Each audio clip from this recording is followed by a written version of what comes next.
I'm Paulo Del Rosario. And I'm Boom Gonzalez. Today we look into the biggest stories in the NBA. But first, let's talk about some semifinals action in the PBA.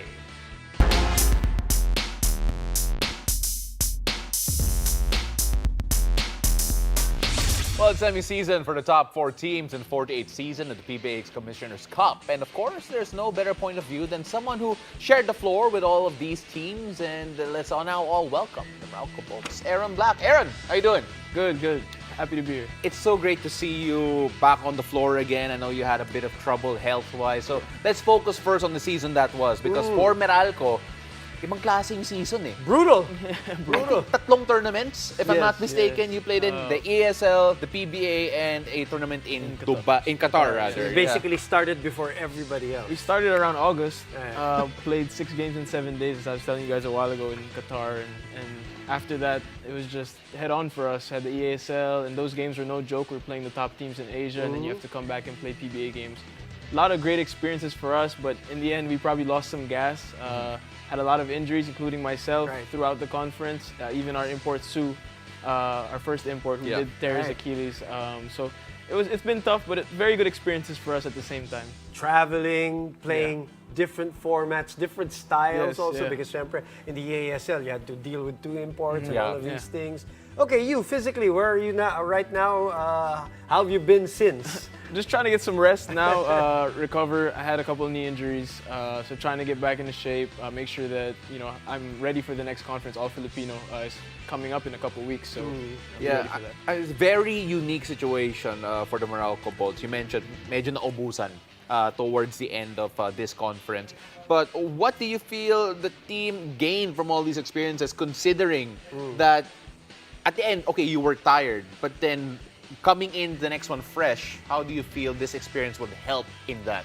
I think that exposure to international basketball, that's what everybody looks for, right? You go out of the country, you get to play teams who are, playing different types of games. So being able to be exposed to that and bringing that here, bringing that to our next conference, this will be big for us. All right. Well, now let's jump into the semifinals. We wish you were there, but we're happy you're here to discuss that with us. Well, you have a unique point of view, as Paulo mentioned at the top, because you battled with these teams. You just had a triple overtime with one of these teams. Let's talk about the Phoenix and Magnolia matchup.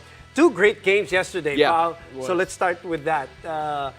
Phoenix with an unconventional starting 5. Let's start with that. And then, had, I think, if I'm not mistaken, Paul, a 9-point lead at some point, but still couldn't hold on. Well, I know Coach Mike from way back. Yes. And I know, he'll throw a couple curveballs at you, which he did yesterday. It looked like, it was working. They competed very well against Magnolia. I think this is going to be a very competitive series. Magnolia, on the other hand, used their experience. It was more of a team effort for them outside of their import. I think only Mark Baroka had 10 points, others had 8, and things like that. But in the end, they did use the experience, but I feel like this will be a very competitive series. I want to talk a bit more about Coach Jamaica rin, kasi nakausap ko si Mark Baroka after. We were talking about how Phoenix defended. And inamin niya, nagulat siya, that the schemes of Phoenix are all over the place defensively. It would change so quickly, and that is because Coach Jamaica rin, who you're very familiar with, I believe in Ateneo, always has different schemes up his sleeves. Just how confusing is that from a player perspective, having just played them a conference series before? Well, they did use all those schemes against us, and it's very effective. If you don't recognize the defenses that they're in, if you don't recognize what they're trying to throw at you, it will be very effective. So for Magnolia, they need to recognize are they in a man-to-man, are they in a zone, and they have to see how they can capitalize on those defenses. Yun na lang yung start na lang of the game, diba? Starting 5. Nagulat lahat, pati mga commentator. Right, I'm quite sure, and his reasoning was he wanted to get the younger guys some semifinal experience right away that you never know, might come into play if this goes to Game 4, Game 5, you never know. Okay. Some key players for Phoenix, even in that loss for you. Who stood out for you? Perkins, Jason Perkins. Did I even have to ask? I mean, we worked out together in the offseason, and I see exactly why he is the way he is. The way he was able to capitalize on the post game, also hitting some big shots from 3. He has a complete game, and he's their leader for Phoenix. He outscored both their own import, Jonathan Williams III and Tyler Bay. When you take a look at Jason Perkins and the lineup of the Magnolia Chicken Templados Hot Shots, do you feel that he's probably the sole matchup problem for Coach Chito Victolero in this particular series? I feel like not just him, a lot of people. We had problems with him as well when we played them. Perk is very versatile. He can hit you in the post, just like I said, and go out to the three. He can isolate you as well, and he's a big body. So when he does bump into you, he can get his shot off easily. So they're gonna have to probably look to double him, look at different schemes to maybe bring him baseline and send a double that way to try to confuse him for the next couple games. We had Mark Molina a couple of nights here, Pao, and he was saying, right, and you concurred too, that Magnolia, the most consistent all throughout the conference so far. And now, in that game, they were limited to 38% field goal shooting.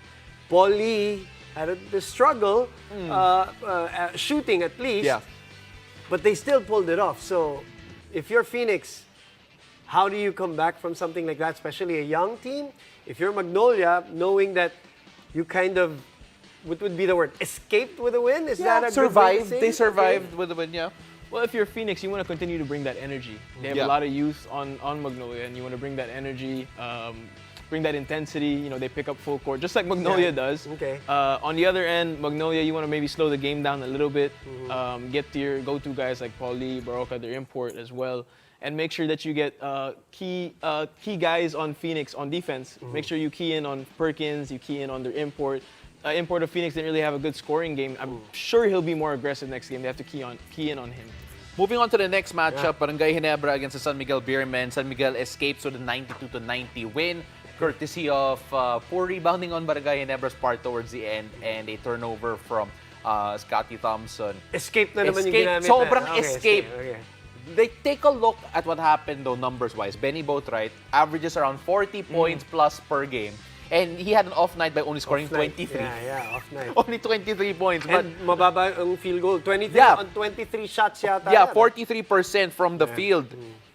Still, they won. And just tell us a bit more about the depth of this San Miguel team. Because even if their 40-point import doesn't score the 40 points, you have a guy like CJ Perez scoring 26. I was going to say they had another import. And CJ yesterday, who outscored both imports, if I'm not mistaken.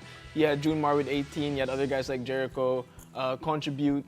The San Miguel team is very deep, but as you were saying, against Boatwright, if there's one guy who knows how to stop anybody on another team, it's Coach Tim. I want to bring up a quote that Coach Tim Cone said after the game. He says that this lineup in particular, with Benny Boatwright, Marshall Lassiter, at one point Chris Ross, he says that this is their own version of the Death Five. That that famous lineup with Arwin Santos and Benny Boatwright playing that.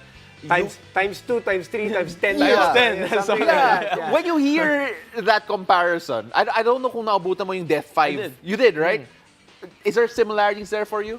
It makes a lot of sense because Arwin did play outside while Junmar did post up.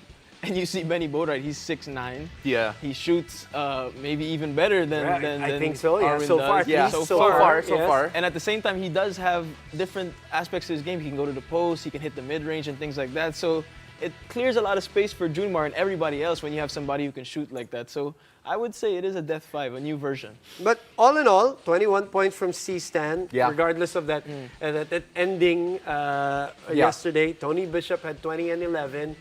They lost by 2 Yes, they did. against Death 5. They brought the import 17 points lower than his average. Yeah. There are a lot of things to take away positively for Ginebra here in after game number 1. Yeah, definitely. I feel like, when you do limit the import by 17 points, they have a lot of things going forward for them. Mav didn't really have a great game, and I expect him to be more aggressive moving forward. He's a big key piece for them. Yeah. And Ginebra has a lot of experience, just like San Miguel does, and I know Coach Tim will figure out a way to be able to come back in game 2. Yeah, and Pao, diba, also part of what happened in that game was the free throw shooting towards the end. No? Yes, yeah. Because I knew Ginebra had a 6-point lead at some point in that fourth quarter Yes, before they the did. CJ Perez show came. Yeah, CJ Perez went on in attack, and of course they attacked in transition. But on that, you talk about the experience of both these teams and Barangay Ginebra matching up. A lot of people looked at Barangay Ginebra as the prohibitive underdogs because of the Death 5 lineup of the San Miguel Beermen.